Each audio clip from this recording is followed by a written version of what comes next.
All right. So again, this is Cammie Moore, and I'm with the Alaska Network on Domestic Violence and Sexual Assault. And I just want to say thanks to all of you for joining us today. I also have Ann Roush here with me, who's going to give us a little bit of overview, and then we'll get going. Oh, hi, everybody. I just wanted to welcome everybody to the Considering Barriers to Health and Safety in Alaska, our 2013 Brown Bank series that's hosted by the Pathway Steering Committee and the Alaska Network on Domestic Violence and Sexual Assault and the Council on Domestic Violence and Sexual Assault. So we're just excited to have Linda and Bev here today and talking about the Knowing Who You Are program and the work with the state, the Knowing Who You Are developers and Casey Foundation and tribal organizations. Just welcome everybody, and maybe Linda and Bev, you can tell us a little bit about yourselves and as we move forward. So thank you for being here today. Okay, well, this is Linda Feastel, and I just want to really thank you folks for this opportunity to talk about Knowing Who You Are. Bev and I have been trainers and facilitators for this program for approximately 4 years now, and we're very passionate about the issue of addressing racism, both on a personal level and an institutional level. And again, we're very thankful for having this opportunity to speak with you. I'm located in Fairbanks, and I work with the Office of Children's Services. And I've been with OCS for almost 25 years. So Bev, I'll let you give yourself a little introduction here, and then we'll get started on the slides. Oops, did we lose Bev? On mute, I'm sorry. I'm Beverly Iskalkov, and I work also at the OCS office, but my employer is Cook Inlet Tribal Council. I've been at Cook Inlet for 15 years now, and at OCS for 11, working as an ICWA Help Desk liaison, helping both the state and our families and our tribes with dealing with the ICWA law and getting the best results for our children and families. Okay, so just to get started then, we have a little bit of a background about where Knowing Who You Are came from and why it was implemented in our state. And so this is kind of like, you have the 101 courses in college. This is like a primer, a 101 course here. And so Knowing Who You Are got started through the Tribal State Collaboration Group. And the Tribal State Collaboration Group was started in the 1990s. And it is the people who participate in that are managers and leaders from our tribal organizations such as Cook Inlet Tribal Council, AVCP, Tanana Chiefs Conference, Tlingit Haida. We have all those corporations, corporations across the state, organizations. And also there are some tribes that also send representatives as well. And then the Office of Children's Services has their upper management, such as the Children's Services managers and our director, and also our Indian Child Welfare Act specialists. And we use the acronym ICWA to mean for the Indian Child Welfare Act.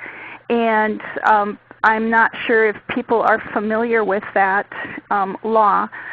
Just a really quick, it's a federal law that governs how state child protection agencies will address and work with families that are covered under the Indian Child Welfare Act, which in our state includes Alaska Native children and then also American Indian children in the whole United States. So this originally there were funds that tribes were getting under Title 4B services, and it was to offer child protection services in their communities. And in order to get this money, there had to be an effort displayed in the state that there was collaboration with the state and the tribes. And so that's how the group started. And initially in the 1990s, there was oftentimes a lot of, those were some pretty difficult meetings, a lot of differences of opinions, and a lot of hurt and a lot of anger and trauma over what had happened in the course of racial and institutional racism. And so this group has also worked to talk about how the Office of Children's Services can better address their compliance with the Indian Child Welfare Act as well. Can I say something there, Linda, please? Sure, sure. This is Beverly, and I just want to say that it wasn't just compliance with the ICWA law, that it was also trying to understand how Native people live and think, and being more culturally appropriate when we're dealing with our Native families. Right, exactly, and that really leads right into this next slide, because that even though we had good that there were good intentions, we weren't using the same language when we thought we were, and so oftentimes we thought we were communicating, and turns out we weren't. And so in approximately, we're trying to remember when Undoing Racism first came. It was maybe around 2007, I believe. Casey Family Programs brought the Undoing Racism workshops by the People's Institute for Survival and Beyond. They are actually located in, they're based in New Orleans. Right. And that was a real eye-opener for the group. And one of the things that I think was the biggest eye-opener for myself personally and for my coworkers was understanding institutional racism and white privilege. And for me, I had never heard those terms before, and I don't know if it's commonplace now for people, if they are familiar with that or not. Hopefully, as we go through the slides, we'll explain a little bit more about what that is about. And if not, we'll have a question and answer session at the end so you can ask more questions. The Undoing Racism workshop, though, really stirred our awareness of how deep some of these issues were about our lack of communicating and understanding. And we wanted to know, how do we implement this? How do we teach people more? Because the workshops can only handle maybe about up to maybe 40 people, and they're very expensive. And we wanted to know, how can we implement a program within our state to carry out this message? And that led to the Knowing Who You Are program that Casey Family Programs developed, and we'll be explaining a little further about that. So we picked Knowing Who You Are because Casey Family Programs, for those who may not be familiar with them, is a nonprofit organization that funnels their money and their programs towards youth who are in foster care. And so they've made it their practice to become experts in that area. And what they found out was that the youth and the families were saying that nobody was supporting their racial and ethnic identity in the child welfare process. And this applies not only to Indian children but to all children. The importance of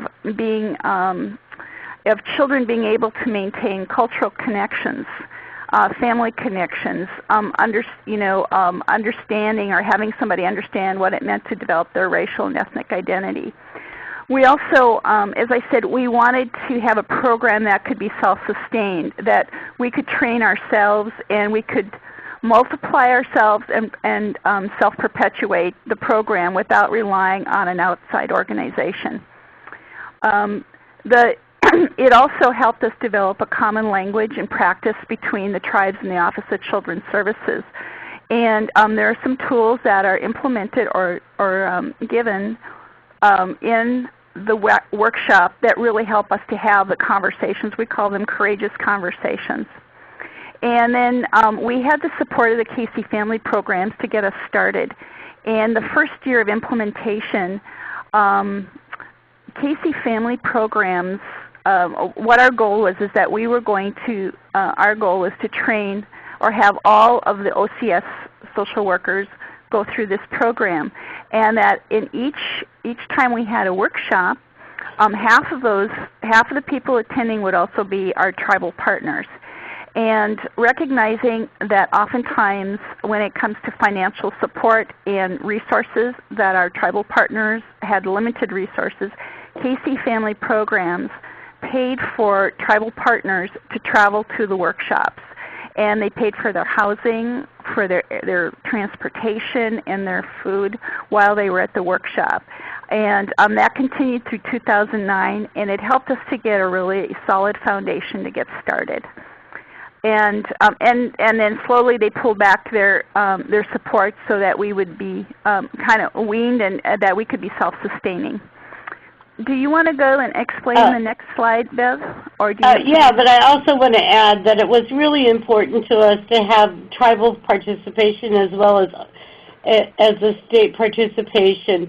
And so we very much try to have at least 2 facilitators, one a state facilitator and one from the tribal. And so that's very important to us. Okay. Knowing who you are really has three separate parts to it. There's first a video of children talking, and adults too, that had foster care and had dealt with children in foster care, and how they grew up not really being esteemed in their ethnicity and who they were. They may have not known who they were, and also people didn't recognize that there was a difference in ethnicity. And so the first part, the video, it's only 20 minutes long, but very powerful, and gives us an input into how people feel when their ethnicity is ignored and put into homes that don't really follow their customs and the way they deal with that. And that's for Caucasian children, all ethnicities.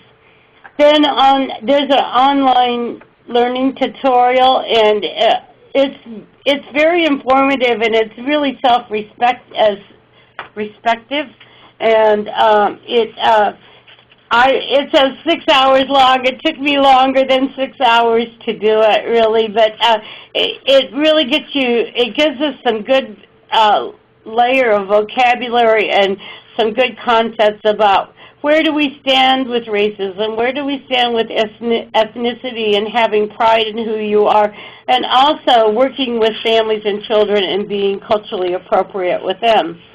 The last part is a 2-day participant in-person workshop, and I think it's dynamic myself, and we start out talking about who are you? Who are we in the room? You know, what is your ethnicity? How much pride do you have in who you are, and really exploring that process, and also exploring people's experience with racism in the past. After we get through that part, then we start talking about how can we really make a difference in child protection, dealing with families and being culturally appropriate, and really looking at ethnicity and having pride in that. Mm-hmm. Yeah. And I'm sorry, I forgot that what Bev just explained is what is on the next few slides here. Oh, I'm sorry. Well, I forgot that we had that detail in there, but she definitely covered those things. One of the other things that's covered, as we mentioned earlier, is we talk about the courageous conversations concept, and we'll explain a little bit more about that in just a second here. Following is just a sample of some of the activities that we do. It's our agenda for day 1 and day 2. And this is certainly not a lecture type of sit-down experience. It is a workshop, And people are continually breaking into smaller groups, having conversations one-to-one or in like anywhere from four to 5 people in a group, as well as overall group discussions. We do, the first day there is some kind of lecture type of thing where we talk about racial and ethnic identity. We then do group agreements and hopes, fears, and challenges. And I found it interesting for those of you who may have been, who participated in last month's webinar with Endori Project, that they did some of very similar types of concepts. They had group agreements, and it's the effort to make that meeting a safe place for people, because talking about race and ethnic identity can be very difficult, and oftentimes we have people say this is the first time that they've ever felt that they could talk about it and talk about it comfortably. So when someone says that, we feel like we've made quite an achievement in that people feel comfortable. We do a little bit of academics in terms of laying down what some definitions are so that we're all understanding what the same thing means. We define stereotypes, prejudice, discrimination, racism, and power. And as Bev said, we do some Who Am I Sharing, where we explore our own roots and come to understand how does that affect how we see life, how we perceive, what kind of lens do we look through. There's a, there's a How I See It game where we explore some stereotypes, and sometimes it's difficult. We know what the stereotypes are and that it's probably not okay to feel that way about certain groups, but we ask people to be honest about that, and that leads to some good conversations. The Invisible Knapsack activity explores the idea of white privilege and is oftentimes a big eye-opener for people. And we've had many people who sometimes just want to believe that it's really not that way in 2013. Next is another series of questions, concentric circle. That's Bev's favorite. We always try to. It is my favorite. Yeah. It's about, looking at yourself and talking about the first time you experienced racism and those kinds of things. And do we ever really talk about that in just general conversation? And so it's really exploring, when was I racist and I didn't realize it until after the fact. I mean, until I started doing this, I never asked myself those questions. And so we open up a whole conversation. Okay. So, Bev, would you like to just talk a little bit about what's on day 2? Okay. Well, we're always reviewing and going back and talking about what we have talked before, because we really want to reinforce the concepts and also the vocabulary. I think probably vocabulary is one of the greatest things that we do. So we're all talking about the same thing, and when we say we mean the same one. And then this is about who am I, and everybody gets a chance to share who they are, and it may change from day 1 to day 2 because of the information that we get. True Colors is a video that was done by, what is her name? Diane Sawyer. Diane Sawyer, yeah. And it has to do in Missouri. 2 young men go into Missouri and try to do the same things: get employed, get housing, getting service in a store, and it shows the difference in the way a Caucasian man is treated and a black man's treated. And again, it's a little bit old. It was made in the 90s, and we're looking for some more information so we can get a more current one. But it still happens every day to people of color, and what a burden for people of color to have to live with institutional racism all the time. It just opens up your eyes. It opened up mine. Then this is one of my favorite parts, transforming our practice. This is really geared towards social workers, although we've given it to VPSOs, foster parents, schools, and we try to involve our community because this problem isn't solved with just OCS and tribal partners. It's solved through our community. So we include our community in it, and this is talking about the information you get and how to apply it to your practice when you're dealing with families and children of all races, and what you can do to make things better, like making sure that kids get into a home that's similar to their own living arrangements with their biological families, and how do you really apply this to cases in different situations.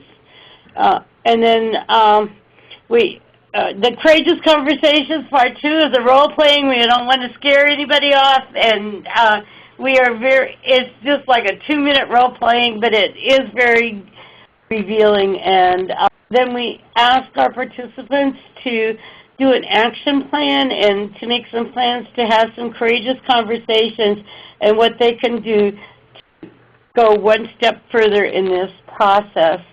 And we usually do something that's like a closing ceremony and say goodbye to everybody, but it really does create a bond in that process of those 2 days.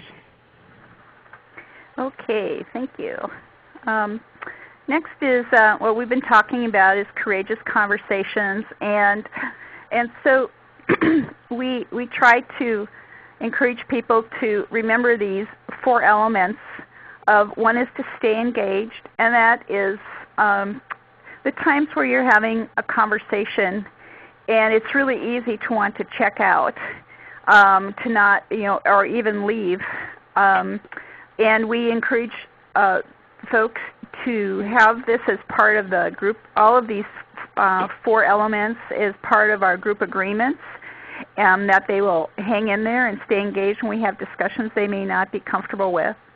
Also, to expect and accept non-closure. And this is a really important one for folks to understand, is that we're not going to go out and convert the world, and we're probably not going to find that people are always receptive to the concepts or the discussion about racism, and that sometimes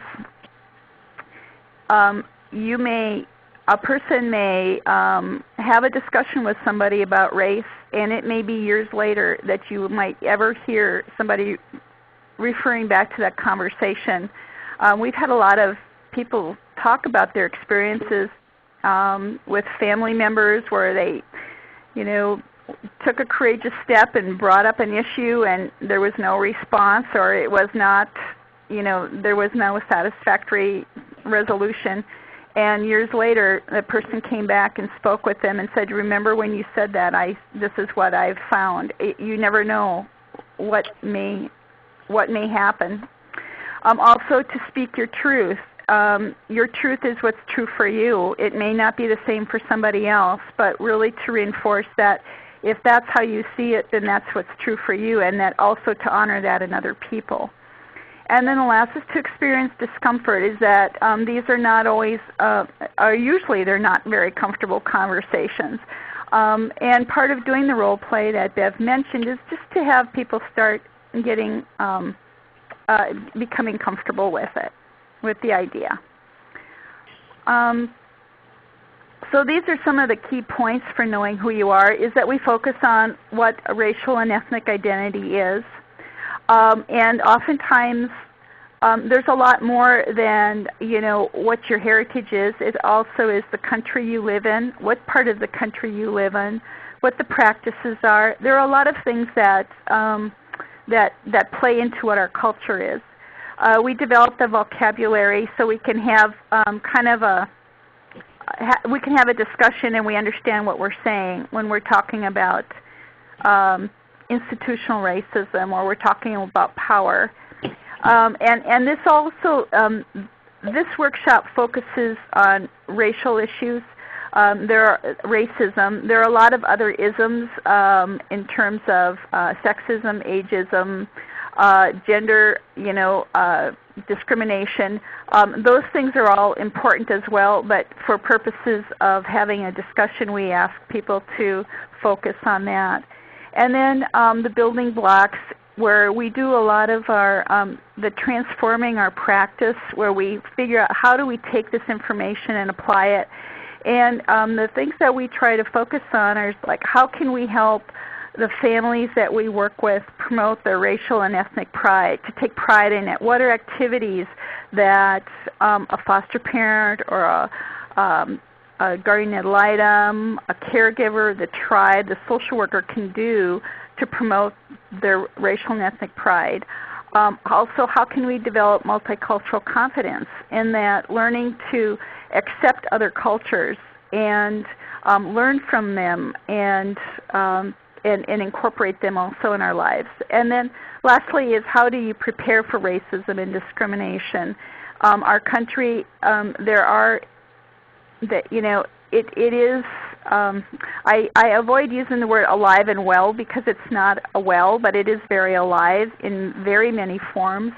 And the importance of saying that, to say that we don't see color is something we usually challenge folks when we have the workshop, because people do see color, and and we are oftentimes identified by access to services and whatever by the color of our skin.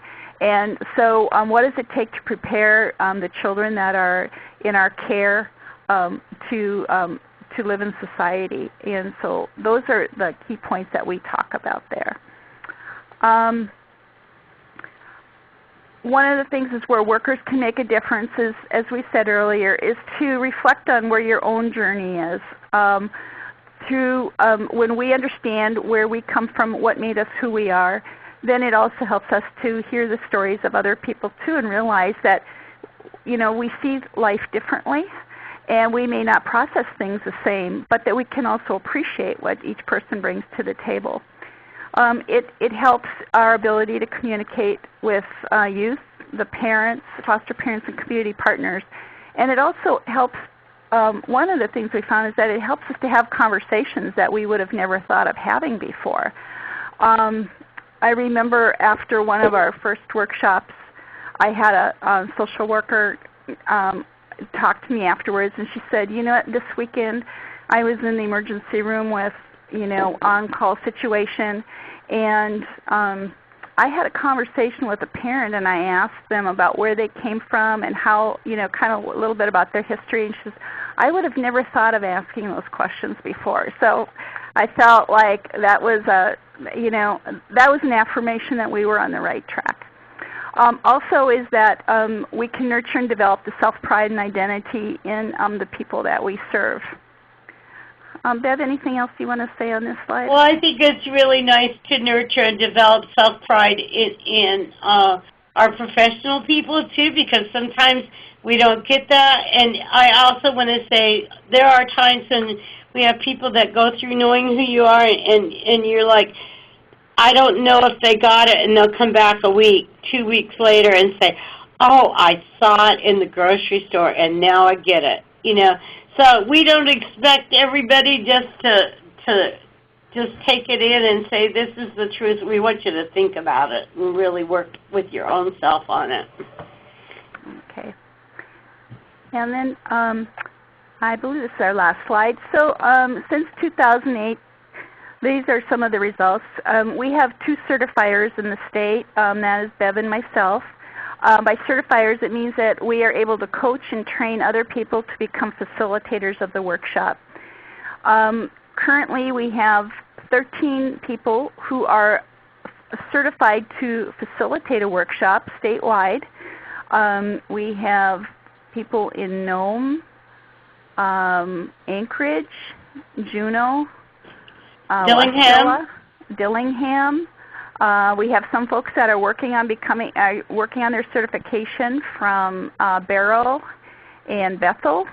So we're trying to develop different concentrations of people who can do the workshops so that they can offer them in their own community, and therefore that this work can be ongoing and self-sustaining.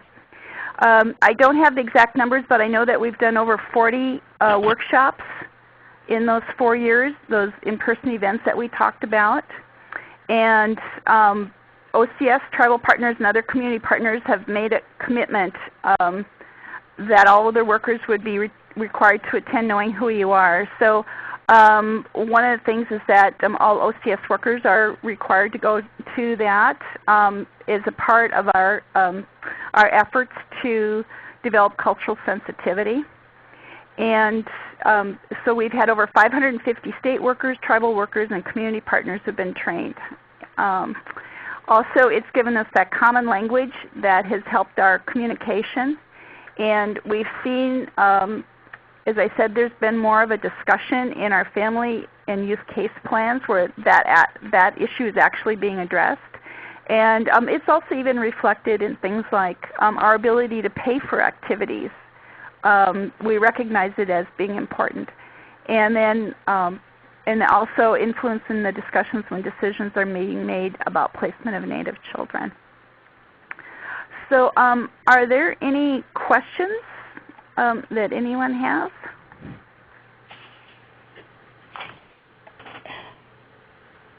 Hi, this is Anne in Juneau, and I was fortunate enough when I was working with the Office of Children's Services to attend Knowing Who You Are. Actually, I attended it a couple of times when I was a caseworker, and then again when I moved into licensing. And I was wondering, is the program still being funded by Casey Foundation, and do you foresee that this will be ongoing in Alaska, even as funding through Casey kind of pulls back?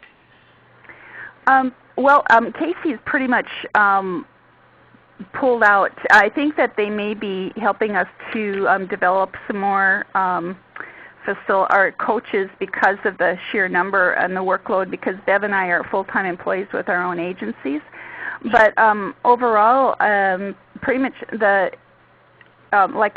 for me, OCS funds my travel so that I can go and coach people who want to become facilitators. And the facilitators are not necessarily working for the state or from OCS. They're people who generally have gone to the workshop, and this work really speaks to them. And you can usually tell, because afterwards they come up and they go, how can I do this, because I'm really interested. And so what we ask is that if it's something you're interested in, is that once you've gone to a workshop, and also then we want people to go to an Undoing Racism workshop as well, is that your employer supports you in the work and will support your time and travel, if you do travel, to do the workshops.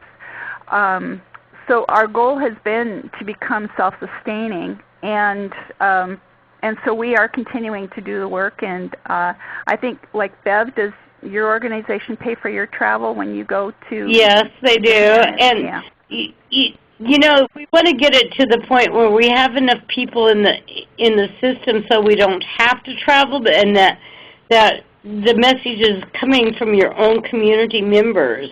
And so we're still working on that. We're getting closer and closer all the time, and so that we can have regular Knowing Who You Are workshops and still make it affordable in the state. Yeah.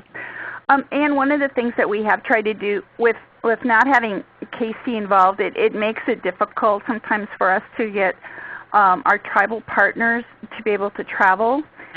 What we do a lot of times is we try to coordinate when they're having a training conference or something where a lot of their, maybe like for instance Chiefs Conference trains they come TFYS workers or like the ICWA workers for the tribe. And so a lot of times what we've tried to do is if we collaborate with the agency and their supervisors and say, would you like to have a Knowing Who You Are workshop while your workers are in town? And so we can kind of, we try to be real creative that way and look for those opportunities. Sure. No, that's great, and like you say, it sounds like you're creating just a trainer's bureau in essence, where Exactly. Mm-hmm. self-sustaining. So that's fabulous. And another question, and it sounds like you are keeping tabs, generally, but I wondered if there's been any type of an evaluation to kind of see how work and workers in the OCS system, well, a couple of different tiers, how relationships have improved or not between tribal organizations and child welfare workers through this program, through time, and then also outcomes for children. Is any type of information or evaluation being kept at a regional or on state level, just to help promote? Yeah, we have evaluations following the workshop, but a global evaluation like that is actually, that's a really good idea. We have, I don't know, Dina Ivey is our new statewide ICWA coordinator, and she will be overseeing like the logistics of when we have the workshops and that sort of thing. And Dina is pretty new yet to the state employment and to doing this, so she's kind of getting her feet on the ground. But I think that's a wonderful suggestion, because I think we do need some, we need something that in that way to talk about it, other than kind of people's observations about what happens at tribal state meeting and how well people are getting along, and just kind of, we don't have any real hard data though, but that's a very good suggestion. Anecdotally, when I think about how things were 11 years ago when I started at OCS, and the relationships between the tribes and how we treated our families and our children, if you look at the statistics on the OCS website, you're going to see improvements for outcomes for children. I don't know that I think it's not just about knowing who you are. It's one piece to the puzzle, and for people to be able to communicate with each other. And like Linda said, even at tribal state, we're not having fights. We're not having social workers that say children don't belong in the villages, with their families. They're realizing that children need their families and they need their culture, and if they lose their culture, what can they really cling to?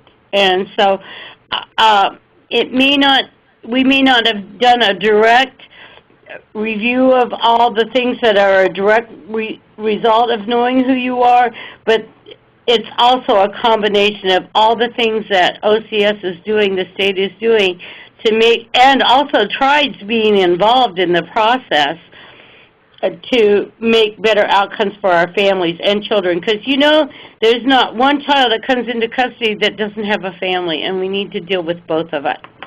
Mm-hmm. Absolutely. No, thank you. Are there other questions out there? Okay. Wow. Well, I really, again, thank you both for your time, and having been through this program, I'm just so glad that it's still alive and growing. So exciting, even without direct funding through Casey. It's really a good example. As whenever we get funding for a variety of purposes, it's always the goal to figure out how to make it self-sustaining. And it sounds like for this program, it's really moving in that direction. So how exciting for all of you who've been involved. We are truly excited, and thank you for inviting us. Mm-hmm. Yeah, right. You.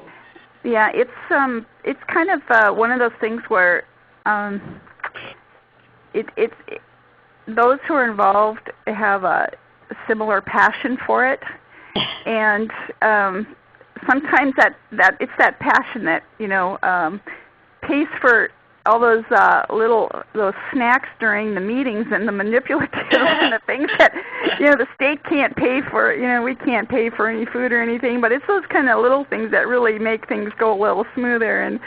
But it's a wonderful group of people that are so believe so much in the message. And I did neglect to say that the Child Welfare Academy with the University of Alaska Anchorage is they send out the invitations and they keep the data, and they're kind of like they organize a lot of things for us. And one of the things we're working on is having a regular calendar up so that people can see when when there's going to be a workshop.